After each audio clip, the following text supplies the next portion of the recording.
Assalamualaikum warahmatullahi wabarakatuh. Perkenalkan, saya Niken Prasasti, Prodi PGMI semester 6. Di sini saya akan menjelaskan tentang keterampilan mengadakan variasi, yakni variasi di sini ada 3. Variasi dalam mengajar itu ada 3. Yang pertama, keterampilan variasi itu ada 3. Yang pertama, keterampilan variasi dalam gaya mengajar, dan yang kedua variasi dalam media pembelajaran, dan yang ketiga variasi dalam interaksi guru dan murid. Di sini yang akan saya terangkan dulu yaitu yang pertama keterampilan mengadakan variasi. Yang pertama yakni variasi dalam mengajar. Yang pertama harus dilakukan ialah kita sebagai guru harus mengatur nada, intonasi, serta volume dalam bersuara kepada murid. Contoh seperti begini. Assalamualaikum anak-anak, begitu. Kalau seumpama nada kita tidak bersemangat kayak gini, Assalamualaikum anak-anak, pasti jawabnya juga Waalaikumsalam Bu Guru. Jadi kita harus membangkitkan semangat mereka. Jadi intonasinya harus naik kalau sedang menyapa. Jadi kita sebagai guru harus menyesuaikan. Jadi contoh gini, Assalamualaikum anak-anak. Nanti kan mereka akan menjawab dengan lantang juga seperti gini, Waalaikumsalam Bu Guru, begitu. Yang nomor 2 ini membuat kesenyapan. Jadi contoh membuat kesenyapan kayak gini. Setelah kita menerangkan, pasti kita sebelum atau setelah pasti kita bilang gini. Perhatikan baik-baik ya anak-anak. Nah, itu suatu contoh kalimat membuat kesenyapan. Nah, membuat kesenyapan ini juga bisa membuat kesenyapan ini bisa dipraktekkan ketika kita sudah menjelaskan nih ya. Nah, kita menyuruh anak-anak seperti ini. Coba anak-anak renungkan. Nah, itu sudah kata-kata untuk mensenyapkan, yakni kita memberi jeda untuk si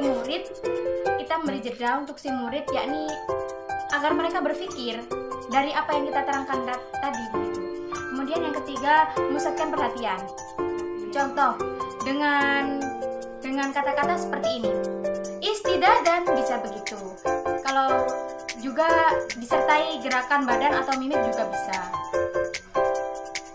Kemudian yang keempat, kontak pandang mata. Jadi dalam entah itu menjelaskan, menyapa, dan lain-lain, kita harus melihat setiap kontak mata siswa. Jadi begini, contohnya begini. Bagaimana kabarnya semua anak-anak? Jadi antara ke kanan, ke kiri, begitu ke kiri, ke kanan. Jadi kita melihat ke seluruh ruangan kelas begitu. Karena dengan kontak mata kita dapat menyampaikan suatu informasi yang bisa tersampaikan kepada murid begitu. Contoh, ada siswa yang rame. Contoh di situ ada siswa yang rame tuh. Noval, jangan rame. Nah, itu pasti diulangi lagi. Nah, coba dengan kontak mata kita liatin aja. Contoh gini.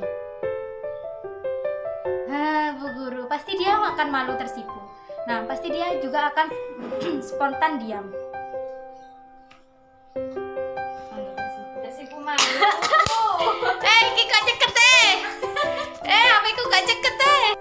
Nah, dan yang kelima ini mengatur ekspresi wajah dan gerak badan. Jadi kita seakan-akan menjadi aktor. Contoh nih, ketika menyapa anak-anak, Assalamualaikum anak-anak, dengan ekspresi wajah tersenyum begitu. Kemudian ketika mengabsen juga, contoh, gimana Via Himatul Aliyah? Sakit Bu, dengan nada heran. Loh, kok sakit terus? Jadi dengan mengurutkan alis dengan nada heran begitu. Kemudian contoh yang gerakan badan. Contoh gerakan tangan ketika kita menjelaskan bentuk bumi. Contoh, bumi itu bulat anak-anak, dengan menggerakkan tangan mengisyaratkan bentuknya bulat, membentuk lingkaran begitu. Kemudian contoh, ada kucing di sana, dengan kita menunjukkan ke arah sana begitu, agar mereka tuh dapat menangkap, oh ternyata di sana gitu. Gerakan badan serta ekspresi wajah kita akan ditangkap oleh informasi tersebut akan ditangkap oleh anak begitu. Nah, yang keenam di sini posisi si guru.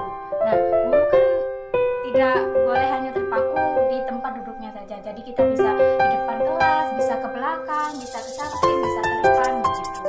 Jadi tidak boleh hanya diam duduk di tempat duduknya, kan ada gitu. Jadi kita tidak boleh gitu. Oke, begitu saja. Wassalamualaikum.